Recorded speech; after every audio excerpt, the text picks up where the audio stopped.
So we will start with first question of CET level of electrostatics. So electrostatics का, as you know, half part is in 11th, half part is in 12th.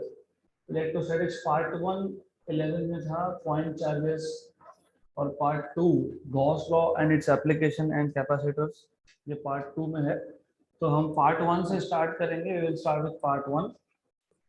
Fg and Fe represents gravitational and electrostatic force respectively between electrons situated at a distance 10 centimeter. The ratio of Fg and Fe is of the order of. हमारे पास दो electrons है. We have two electrons which are situated at a distance of 10 centimeter. And आपको पूछा है इन दोनों में gravitational force और electrostatic force का रेशियो क्या होगा. तो डिस्टेंस आपको दे दिया है यहाँ पे. Distance is r which is 10 centimeter.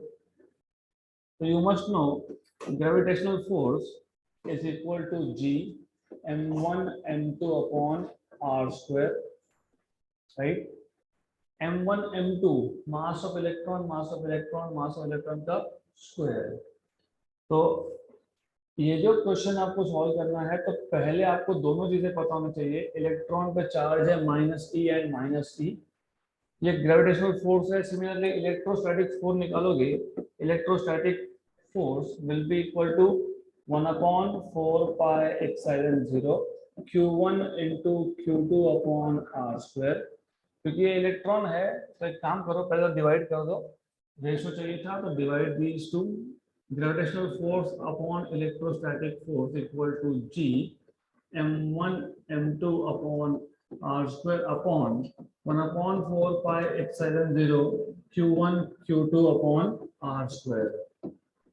r square cancel हो गया. g की value you must know. What is g value? 6.67 into 10 power minus 11. m1 m2 मतलब mass of electron and mass of electron. तो mass of electron 9.1 into 10 power -31 होता है. इसका होगा square क्योंकि वो m1 into m2 है और दोनों इलेक्ट्रॉन्स थे. अपॉन 1/4 पाई एप्सिलॉन 0 ये 9 into 10⁻⁹ होता है. q1 q2 -e into -e is e square. e square मतलब e का वैल्यू है 1.6 into 10 पावर -19. इसका square. If you look at the option में आपको सिर्फ 10 के पावर के टर्म में दिया है. मतलब एग्जैक्ट कैलकुलेशन नहीं भी किया तो चलेगा. तो हम एग्जैक्ट कैलकुलेशन करने नहीं वाले. ओके तो नाउ ये 10 पावर -11 ये 10 पावर -31 का स्क्वायर -62 -62 और -11 -73 अपॉन 10 पावर -19. एक काम करो, what you can do is इसको यहाँ से हटाओ. 1.6 को 16 into 10 पावर -1 लिख सकते थे तो ये आ जाएगा -20. 1.6 into 10 पावर -19 मतलब 16 into 10 पावर -20 का स्क्वायर कितना हो गया -40. ये -40 और ये +9 -31. Okay good. आ गया आंसर 10 पर -43. क्यों ऐसा? -73 एंड -31 ये ऊपर जाके क्या होगा प्लस, मतलब -42 के आसपास आएगा. 10 पावर -42. एक ही ऑप्शन है जिसमें 10 का पावर नेगेटिव है. Option number D, right. फिर भी अगर आपको एग्जैक्ट करना है तो कोई प्रॉब्लम नहीं है. 6.67 अपॉन 9 का स्क्वायर 81 अपॉन 16 का स्क्वायर 256, राइट. 1 जा एंड 9 जा.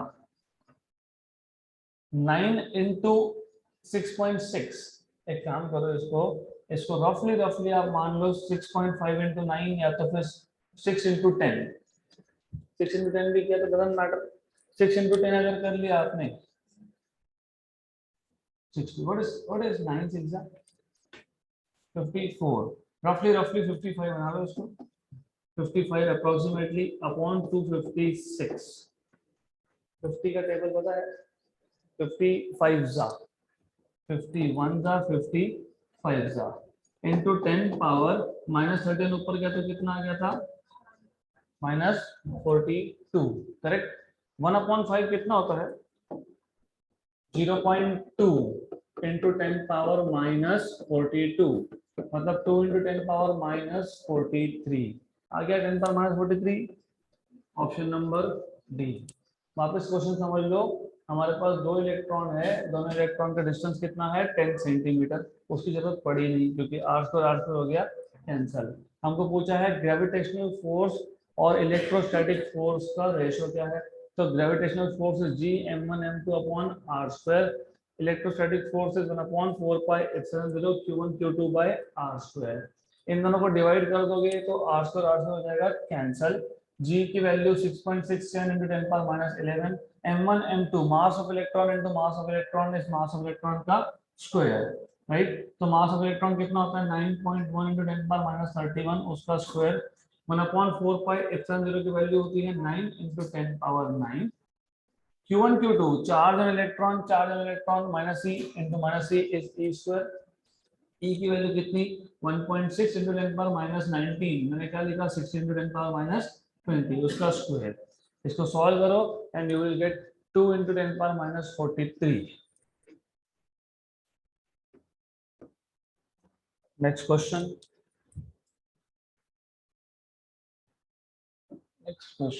The ratio of forces between two small spheres with constant charge A in air, B in a medium of the electric constant K is, मतलब आपको ऐसा पूछा है, अच्छे से क्वेश्चन पढ़ोगे तो the ratio of forces between two small spheres with constant charge. हमारे पास एक स्फीयर है, हमारे पास दूसरा स्फीयर है, इस पे charge imagine it is q1, इस पे चार्ज इट इज q2। तो पहले ये दो चार्जेस थे एयर में in A in air, B in a medium, फिर यही दो चार्जेस हमने मीडियम में रख दिए। मतलब पहले हमारे पास सराउंडिंग में एयर था, फिर सराउंडिंग में एक दूसरा मीडियम था। तो इफ यू रिमेम्बर हमने इलेक्ट्रोस्टैटिक्स जब स्टार्ट किया तब 11th इलेक्ट्रोस्टैटिक्स का हमने रिवीजन किया था, उसमें मैंने बताया था आपको एप्सिलॉन 0 और एप्सिलॉन 0 के का डिफरेंस। इफ यू रिमेम्बर अगर हमारे पास दो चार्जेस है और दोनों चार्जेस के बीच में एयर एज अ मीडियम है, तो force between two charges with air as a medium is 1/4 pi epsilon 0, 4 pi epsilon 0 q1 q2 by r²।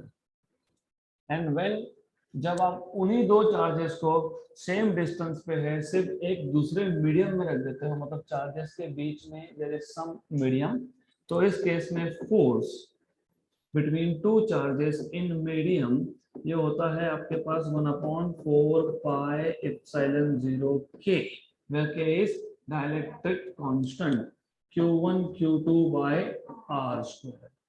आपको पूछा है ratio of forces when they are in air to that of when they are in medium, तो उसे divide करना है आपको, force when they are in air upon force when they are in medium 1/4 pi epsilon 0 q1 q2 by r² upon 1/4 pi epsilon 0 k q1 q2 by r²। Cancel cancel cancel cancel cancel and cancel, सिर्फ क्या बचा k, नहीं 1/1 k है, तो वो आ जाएगा k, क्योंकि denominator का डिनोमिनेटर जाता है न्यूमरेटर में, तो remember it is k is to 1 not 1 is to k, तो option number B.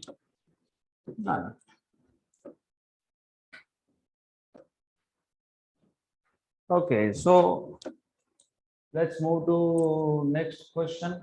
Before we move to next question, remember, just remember, denominator का डिनोमिनेटर न्यूमरेटर में जाता है, अदरवाइज आंसर गलत हो जाएगा आपका।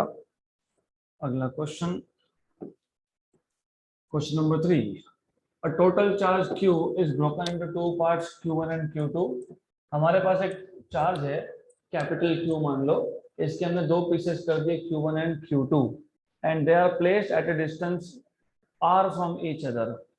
The maximum force of repulsion between them will occur when. अब इसको सॉल्व करने के दो मेथड मैं बताऊंगा। एक है नॉर्मल बुक का मेथड जो थोड़ा लेंदी है, थोड़ा मैथमेटिकल है, तो दोनों ही देख लेंगे। पहले क्वेश्चन अच्छे से समझ लो। हमारे पास एक चार्ज है कैपिटल Q।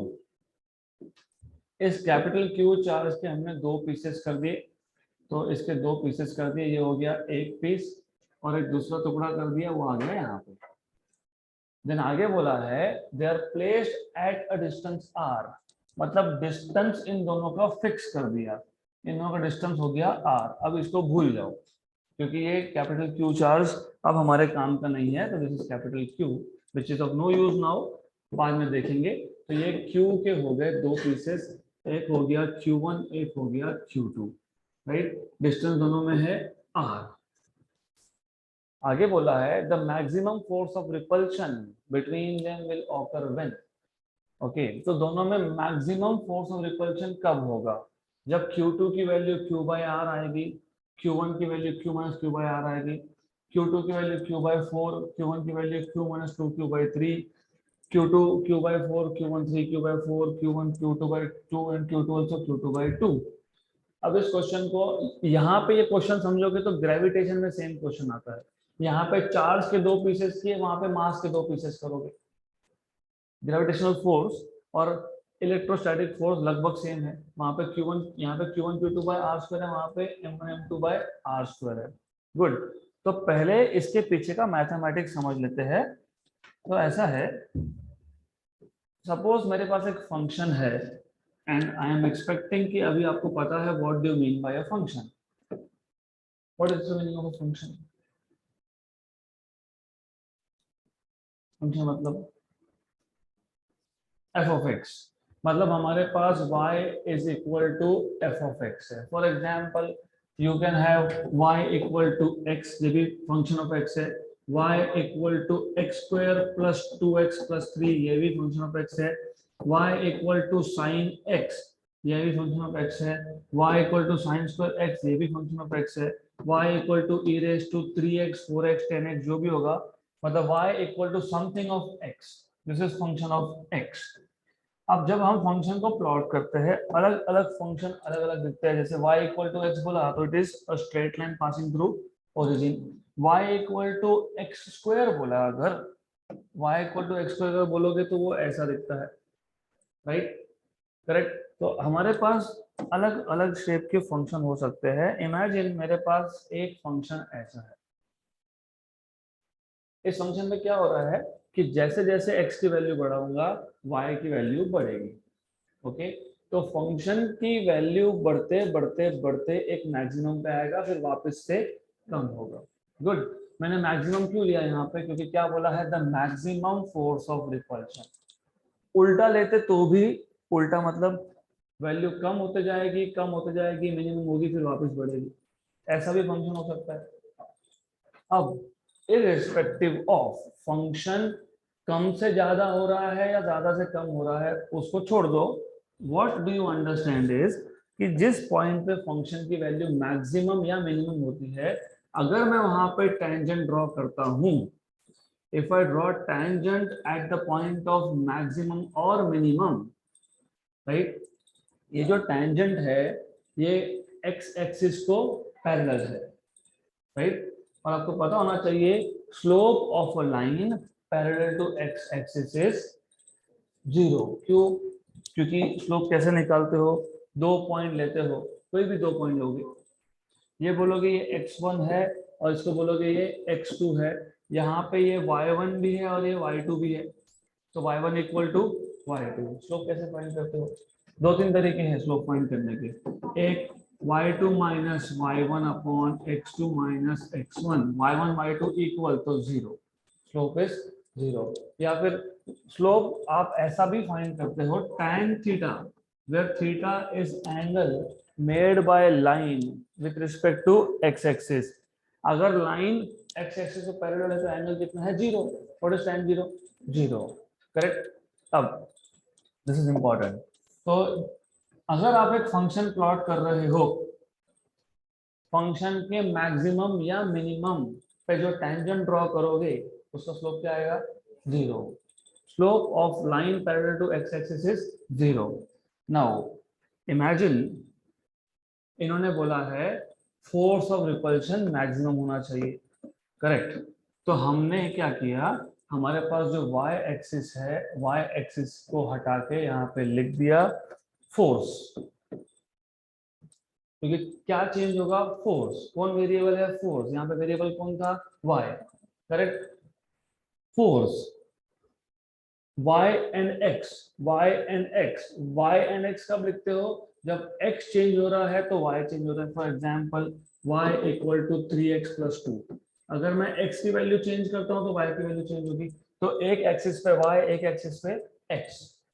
हमारे इस क्वेश्चन में हमें बोला है फोर्स कब मैक्सिमम होगा, और आपको पता है फोर्स का इक्वेशन है 1/4 pi epsilon 0 q1 q2 by r square, correct?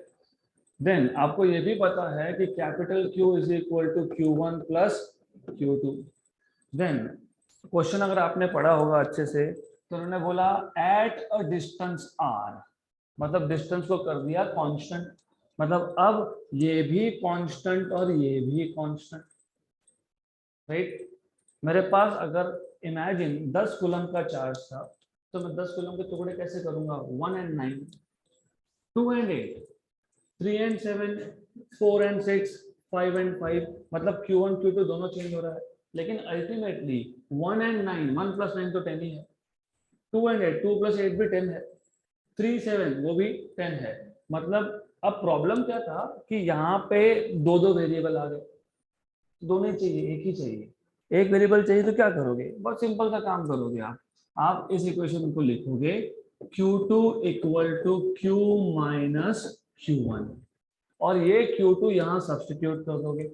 Already force proportional था Q1 इंटू Q2 को, अब ये हो जाएगा 1/4 pi epsilon 0 Q1, Q2 is Q minus Q1 upon R square. मतलब अब एक ही वेरिएबल आ गया, कौन सा वेरिएबल? Q1, क्योंकि टोटल चार्ज तो कांस्टेंट है। अच्छे से लिंक कर लो। ये एक क्वेश्चन सॉल्व होना मतलब इलेक्ट्रोस्टैटिक के 3 और ग्रेविटेशन के 3, 6 क्वेश्चन यही हो जाएंगे। तो remember 1/4 pi epsilon 0 Q1 Q2 by R square. R constant है क्योंकि उन्होंने बता दिया, दो टुकड़े करके डिस्टेंस फिक्स कर दिया। डिस्टेंस फिक्स करना मतलब अब फोर्स डिस्टेंस पे डिपेंड नहीं करेगा क्योंकि डिस्टेंस चेंज ही नहीं होगा। अब चेंज कौन हो रहा है? Q1 एंड Q2, जैसे 1 9 2 8 3 7, लेकिन अल्टीमेटली टोटल चार्ज तो सेम है, 10 ही है। तो हमने क्या किया? Q2 को लिख दिया Q माइनस Q1। मतलब इस पूरे इक्वेशन में अब मेरे पास एक ही वेरिएबल है, करेक्ट? और फोर्स किस पे डिपेंड करेगा? Q1 पे। मैंने Q1 को चेंज किया तो फोर्स चेंज, मैंने x को चेंज किया तो कौन चेंज? y। तो हम लोग y एक्सिस पे क्या प्लॉट कर रहे थे? फोर्स। तो x एक्सिस पे क्या प्लॉट करोगे? वेरिएबल। कौन है वेरिएबल? Q1, right? तो पहले तो ये सोचना पड़ता है कि कौन से एक्सिस पे क्या जाएगा और क्यों जाएगा। यहां तक अगर क्लियर है तो अगर मेरे पास ऐसा कुछ फंक्शन आता तो उस फंक्शन के मैक्सिमम पे स्लोप होता 0 ना, slope of a line parallel to x axis is 0। लेकिन आपको मैंने बताया स्लोप होता है y2 minus y1 upon x2 minus x1। इसी को बोलते हो tan थीटा, इसी को बोलते हो dy बाय dx, और ये आएगा आपके पास इक्वल टू 0, करेक्ट? तो dy बाय dx, हमारे पास y कौन है? फोर्स। x कौन है? Q1। तो जब फोर्स की वैल्यू मैक्सिमम होगी तो derivative of force with respect to charge will be equal to 0, correct? यहां तक क्लियर? अब अगर यहां तक क्लियर है तो इसके आगे का सॉल्व कर पाओगे। तो आप बोलोगे for force to be maximum, for force to be maximum derivative of force with respect to charge Q1 should be equal to 0। लेकिन F तो हमने यहाँ पे निकाल के रखा है, मतलब dQ1 F is 1/4πε0 Q1 Q minus Q1 upon R square equal to 0। और आपको पता है जो कांस्टेंट होता है वो डेरिवेटिव के बाहर जाता है। 1/4πε0 क्या था? कांस्टेंट। R स्क्वायर क्या था? कांस्टेंट। तो अंदर कौन बचा? अंदर बचा Q1 into Q minus Q1 equal to 0। ये पूरा का पूरा वहां पे शिफ्ट कर दिया तो क्या हो गया? 0। 4πε0 R square multiplied by 0 is 0। तो derivative of Q1 into Q minus Q1 square equal to 0। अब पहले टर्म का डेरिवेटिव माइनस दूसरे टर्म का derivative, therefore derivative of Q1 into Q with respect to Q1 minus derivative of Q1 square upon derivative of Q1 equal to 0। इस Q1 और Q में constant कौन? Q। तो Q कहाँ जाएगा? बाहर। तो Q dQ1 अपॉन dQ1, आपको पता है x स्क्वायर का डेरिवेटिव कितना होता है? 2x। तो Q1 स्क्वायर का कितना होगा? 2Q1। तो 2Q1 इक्वल टू 0। ये हो गया 1। तो आपको मिल गया Q minus 2Q1 equal to 0। तो Q इक्वल टू 2Q1, तो Q1 equal to Q by 2। अगर Q1 Q बाय 2 है तो Q2 भी Q बाय 2 है। आधा चार्ज Q1 लेके गया तो बचा आधा, कौन लेके जाएगा? Q2। नहीं तो फिर यहाँ सब्स्टिट्यूट करो, Q minus Q by 2। Q minus Q by 2 is Q by 2. Therefore Q2 is equal to Q minus Q by 2, मतलब कितना? Q by 2। तो मैक्सिमम फोर्स होने के लिए क्या होना चाहिए? क्या होना चाहिए? दोनों चार्जेस आधे आधे, Q by 2 and Q by 2। Correct. ये है जो आपके टेक्स्ट बुक जनरल बुक की मेथड है, और कहीं पे नहीं समझाया कि ये क्यों यूज किया, बोल दिया for force to be maximum derivative is 0। नीचे Q1 क्यों लिया? तो ऐसा ही होता है, ऐसा ही पूरा मैथ्स की वजह से होता है, तो यू कैन नो दिस। अब आ जाते हैं मेथड नंबर 2 पे। मेथड नंबर 2 ये जोक है, 15 स्टेप अगेंस्ट 0 स्टेप्स। लेकिन वो 0 स्टेप समझ लो पहले। Force is equal to 1/4πε0 Q1 Q2 by R square। आपको बोल दिया डिस्टेंस कांस्टेंट, बताया डिस्टेंस कांस्टेंट है। 1/4πε0 तो वैसे भी कांस्टेंट है, मतलब अल्टीमेटली फोर्स डिपेंड करेगा सिर्फ प्रोडक्ट पे। अगर मेरे पास टोटल चार्ज Q है, कुछ भी वैल्यू ले लो, टेक एनी वैल्यू, में भी आप बोल सकते हो 6 कूलम, 8 कूलम, तो जो भी वैल्यू आप लोगे, मैं 6 कूलम के लिए सॉल्व करके देता हूँ। अगर टोटल चार्ज 6 है तो मैं इसके स्प्लिटिंग कैसे करूंगा? 1 and 5, 1 और 5 6, राइट। ये तो फिक्स ही रहेगा, it is going to be fix. ये आएगा 2 4, ये आएगा 3 3, ये आएगा वापस 4 and 2, 6 होना चाहिए ना total. Addition should be 6, 5 and 1। लेकिन force is proportional to product किसका? Q1 Q2। 1 into 5 कितना? 5। 2 into 4 कितना? 8। 3 into 3 कितना? 9। 3 into 3 9, इनटू है, इनटू मल्टीप्लाई। एडिशन मत कर देना यहाँ पे, एडिशन टोटल चार्ज है, प्रोडक्ट फोर्स है। 4 into 8 and again 5। What do you notice, what do you see कि फोर्स बढ़ते गया मैक्सिमम हुआ, फिर कम होते गया एंड कम होते गया। तो मैक्सिमम कब? जब आपने दोनों चार्जेस को इक्वल किया, और टोटल चार्ज कितना था? 6, तो दोनों चार्ज कितने हैं? 3 और 3, मतलब 6/2 एंड 6/2, मतलब total charge by 2 and total charge by 2। अब बाकी कोई नंबर लोगे उसके लिए भी सेम आएगा, लेके देखो टोटल चार्ज को 8 कूलम करके देखो, अगर टोटल चार्ज को 8 कूलम करोगे तो 1 and 7 प्रोडक्ट इज 7, 2 and 6 12, हाँ 3 and 5 15, 4 and 4 16, ये आ गया आपका मैक्सिमम। अब कम होता जाएगा, चेक करो वापस 5 and 3 वापस आ गया 15, देन 6 2 12, देन 7 1, करेक्ट। तो मैक्सिमम कब 4 and 4, मतलब half of total, half of total हो गया।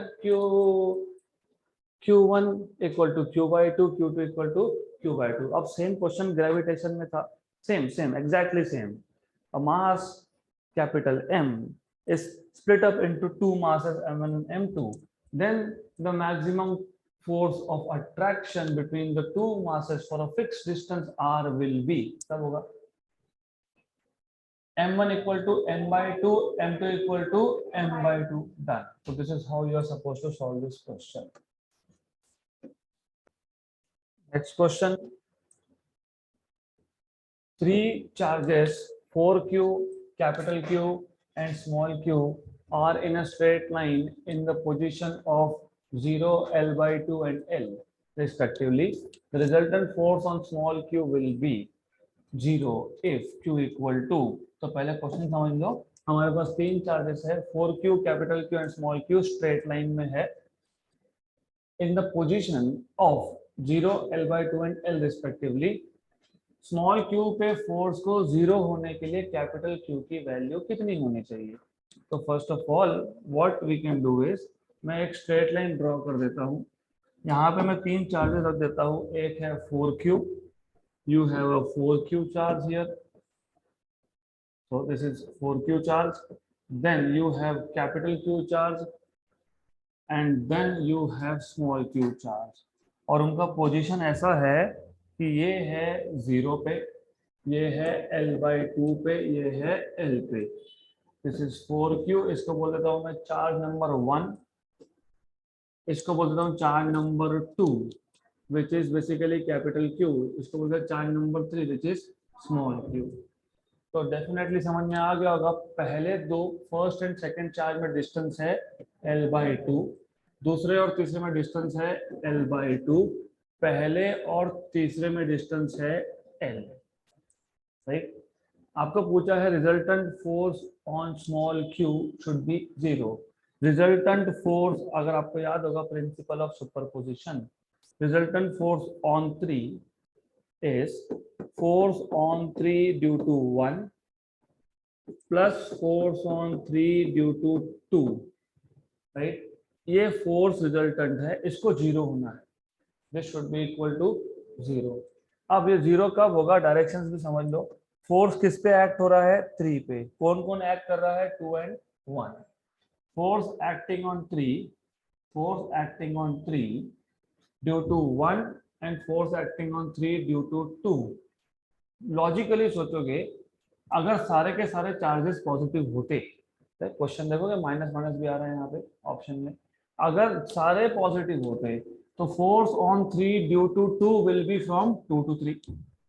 अगर पॉजिटिव होते तो पुश होता ना, अवे, रिपल्शन होता, रिपल्शन। तो force on 3 due to 2 is away, force on 3 due to 1 is also away. मतलब अगर दोनों फोर्सेस रिपल्सिव है तो रिजल्टेंट फोर्स 0 हो ही नहीं सकता। तो पहला तो ये समझ लेना कि वो 0 नहीं होगा। तो इसका मतलब कम से कम एक चार्ज का नेगेटिव है, ओके। अगर चार्ज कैपिटल Q खुद नेगेटिव हो गया, कैपिटल Q पूछा ना आपको, if Q is capital Q, तो ठीक है हम सॉल्व कर लेते हैं, बाद में बताता हूँ। ये फोर्स क्या होना चाहिए, 0, तो this force should be equal to 0। इसका मतलब force on 3 due to 1 is equal to minus force on 3 due to 2, correct. मैंने अभी बताया Q चार्ज पे फोर्स 0 होने के लिए, मतलब 3 नंबर पे फोर्स 0 होने के लिए 3 पे जो सेकंड चार्ज फोर्स लगा रहा है वो, और 3 पे जो फर्स्ट चार्ज फोर्स लगा रहा है वो कैंसिल होना चाहिए। वेक्टर्स कैंसिल तभी होते हैं ना, force on 3 due to 2 and force on 3 due to 1, they should cancel out each other. इसका मतलब they should be equal in magnitude but opposite in direction. यही आया, equal in magnitude but opposite in direction. अब मैं अगर इसका सिर्फ magnitude लेता हूं, ओनली मैग्नीट्यूड, तो सिर्फ मैग्नीट्यूड की बात करोगे तो they are equal in magnitude, right? They are equal in magnitude. Direction छोड़ दो, कैंसलेशन करना है, डायरेक्शन छोड़ दो फिलहाल. What is force on 3 due to 1? 1/4 pi epsilon 0 Q1 Q3 upon R13 का square. What is force on 3 due to 2?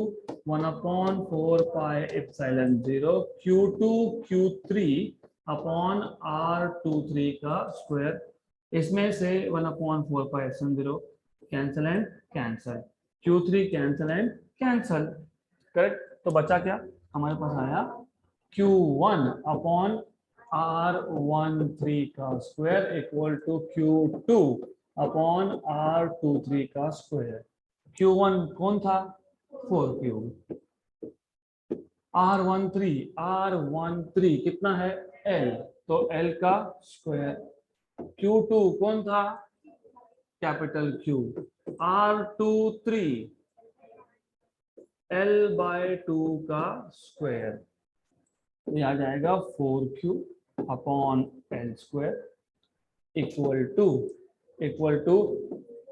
Capital Q L square by 4. 4 और 4 cancel, ये और ये कैंसल, तो Q should be equal to small q but with a minus sign. तो with a minus sign तो क्या आना चाहिए? -q. Option number A. Okay, अब जस्ट अ मिनट, एक मिनट रुक जाओ. अगर कंफ्यूजन क्रिएट होता है, यहाँ तो प्लस आया, फिर ऑप्शन में भी प्लस है, प्लस नहीं है. अगर होता तो फिर कंफ्यूजन होना वाला था. प्लस क्यू की माइनस क्यू? प्लस नहीं, माइनस ही आएगा. मैंने अभी बताया तीनों चार्जेस पॉजिटिव हुए तो फोर्स कैंसिल होगा ही नहीं. तो फिर उस केस में क्या करोगे? कुछ नहीं करेंगे. उस केस में मॉड नहीं लेंगे, दैट्स इट, खत्म. मॉड नहीं लेना है, बस जैसा है वैसा रखना है, मॉड नहीं लेना है. इधर माइनस साइन लिख देना है, राइट? खत्म, डन. ये माइनस हो गया. Capital Q equal to -q. Okay, therefore capital Q equal to -q. Done. Next question.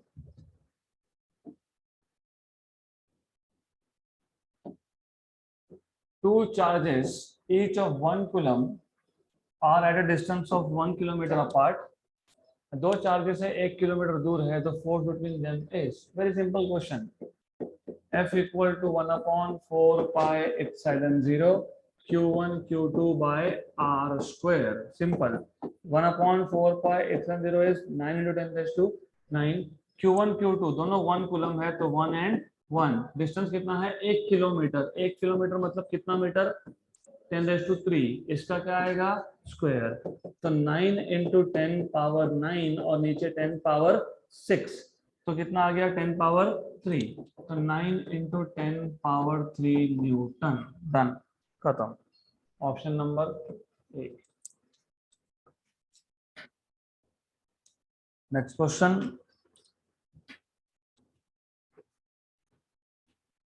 +2 coulomb and +6 coulomb, two charges are repelling each other with a force of 12 Newton. If each charge is given -2 coulomb of charge, then the value of force will become. हमारे पास दो charges है, कौन कौन से दो? +2 and +6. इन दोनों में force है, तो ये चार्ज है Q1, ये चार्ज है Q2. Q1 हमारे पास है +2 कूलम और Q2 हमारे पास है हाउ मच? +6 कूलम. दोनों में फोर्स F1 है 12 न्यूटन. अब इन्हीं दो चार्जेस को हमने दे दिया एक्स्ट्रा कितना? -2 and -2. तो ये Q1 डैश, ये Q2 डैश, डिस्टेंस सेम. तो Q1 डैश कितना आएगा? पहले कितना था? +2. तो +2 -2 कितना हो गया? 0. दोनों में से एक भी चार्ज 0 हुआ तो फोर्स इज 0। तो Q2 डैश फाइंड करके कोई फायदा है नहीं, because you find Q2 dash will be +6 -2 मतलब +4, but ultimately new force F2 will be equal to Q, it will be proportional to Q1, will be proportional to Q1 dash into Q2 dash, दोनों में से एक भी 0 तो force is 0। Option number D.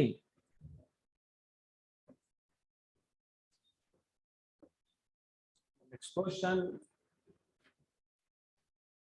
three equal charges are placed on three corners of a square. If the force between Q1 and Q2 is F12 and that between Q1 and Q3 is F13, the ratio of magnitudes F12 by F13 is। थोड़ा question clear नहीं है तो हम try करते हैं पहले to understand what they are trying to say. Square के तीन कॉर्नर्स पे you have three charges. Imagine this is a square. तो यहाँ पे तीन कॉर्नर पे तीन चार्जेस है, तो let us put three charges at three corners. तो ये हो गया पहला चार्ज, लेट अस से 1 and this is 2 and this is 3। Fourth पे कुछ नहीं है। ओके, तो दिस इज Q1, ऐसा कोई बोला है Q1, this is Q2, this is Q3, location 1, location 2, location 3। अब ऑब्वियसली अगर ये साइड लेंथ में L लेता हूँ, ये भी L आएगा। अगर ये दोनों L है तो this will be √2L, Pythagoras theorem, L² + L², 2L² का रूट मतलब √2L।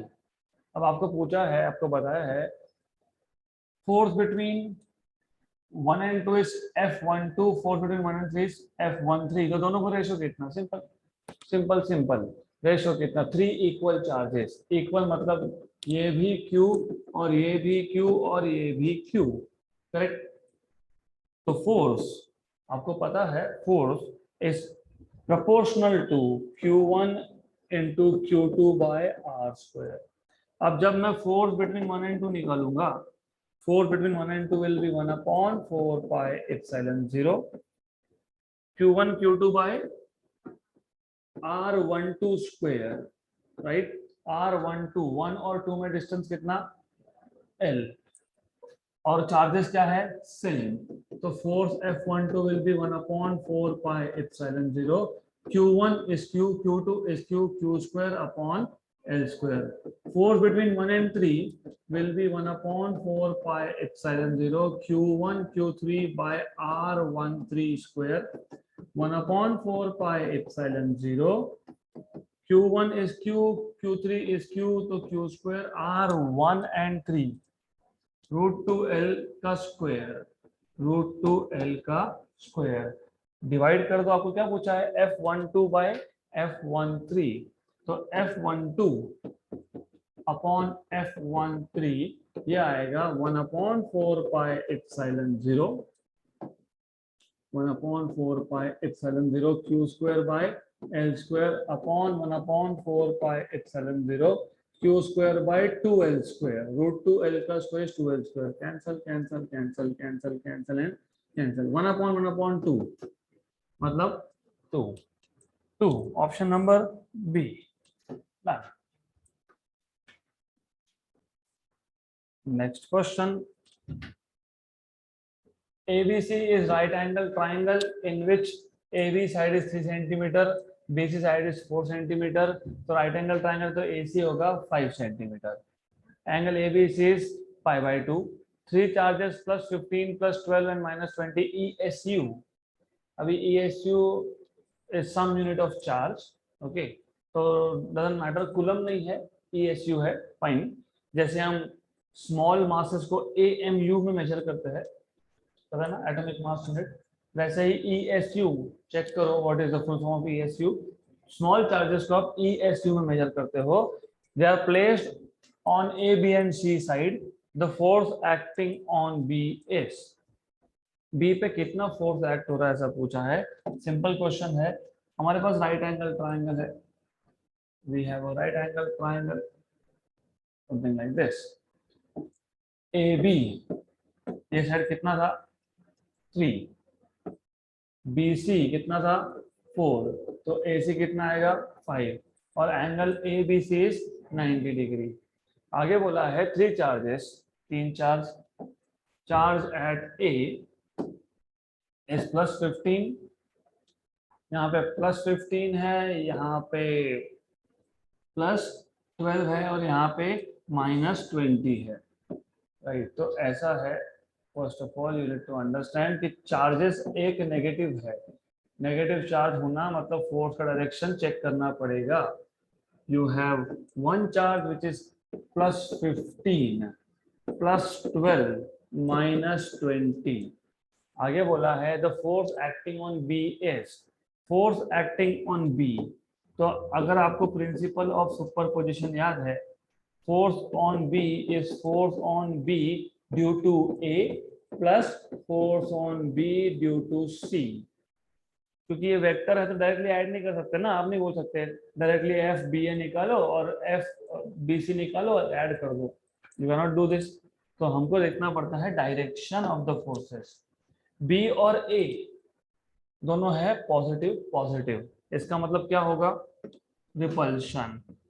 और अगर आपको याद है force on B due to A is directed from A to B, याद है ना, force on 1 due to 2 is from 2 to 1, force on 1 due to 3 is from 3 to 1, तो force on B due to A is from B to A। ये जो force का direction है यहाँ पे, force on B due to A is from A to B, ये आ गया force on B due to A का direction, correct. Then force on B due to C, ये रिपल्सिव था, वो अट्रैक्टिव है, वो अट्रैक्टिव है मतलब सी चार्ज बी को अट्रैक्ट करेगा, तो ये आ गया direction force on B due to C. And as you can see these two forces are perpendicular to each other, and as you know two forces if they are perpendicular to each other then the resultant of these two forces is along the along the along along along along what, अरे basics 11th का नहीं होगा तो कैसे solve होगा, along diagonal। तो along diagonal होता है रिजल्टेंट फोर्स, और रिजल्टेंट फोर्स कितना होता है, अगर दो वेक्टर्स परपेंडिकुलर हो, नहीं भी हो तो रिजल्टेंट फोर्स का फॉर्मूला पता होना चाहिए, मैग्नीट्यूड का तो कम से कम पता होना चाहिए। मेरे पास दो फोर्सेस है, तो under root of F1 square plus F2 square plus 2F1 F2 cos of angle between two forces. यहाँ पे F1 मतलब force on B due to A, F2 मतलब force on B due to C, और angle दोनों में कितना 90, cos 90 कितना 0, तो आखिरी का तो टर्म रहेगा ही नहीं वहां पे, तो दो ही टर्म आएंगे, force on B due to A का square plus force on B due to C का square. Clear. But force on B due to A का magnitude 1/4 pi epsilon 0, charge at B into charge at A upon distance between A and B का square, right. तो अगर answer देखोगे तो answer numbers में है। तो अब प्रॉब्लम क्या है, प्रॉब्लम ये है कि यूनिट कौन सा, यूनिट यूनिट यूनिट आंसर किस में था, टाइम्स में था। तो इफ यू रिमेम्बर मैंने आपको बताया था ये थ्योरी क्लासेस में कि 1/4 पाई एप्सिलॉन 0 की वैल्यू 1 होती है सीजीएस सिस्टम में, 9×10⁹ कौन से सिस्टम में, एसआई में। Charge at B, what is charge at B 15, what is charge at A 12, मतलब 12 एंड 15, एक 15 है एक 12 है, तो करेक्ट है। अपॉन डिस्टेंस कितना है दोनों में 3 का square, what is this 15 into 12/9, 3 जा 4 जा 1 जा 5 जा, तो कितना आ गया 20 टाइम्स, ओके 20 टाइम्स आ गया। Force on B due to C, is QB QC upon RBC का स्क्वायर। QB कितना 12 और ये कितना -20, करेक्ट। 12 एंड -20 और डिस्टेंस कितना है 4 स्क्वायर 16, तो 4 स्क्वायर रख देते हैं इसको। तो 4 स्क्वायर रख दिया तो अब आ जाएगा 12 with negative sine into 20 upon 4 into 4, 1 जा 5 जा 1 जा 3 जा कितना -15 और ये 20। तो resultant force F equal to FR equal to under root of FBC square plus BA square. What is FBA and BC? FBA कितना है 20 का स्क्वायर प्लस -15 का स्क्वायर, ये आ गया 400, ये आ गया 225, आ गया टोटल 625। 625 का रूट होता है 25। ऑप्शन नंबर सी।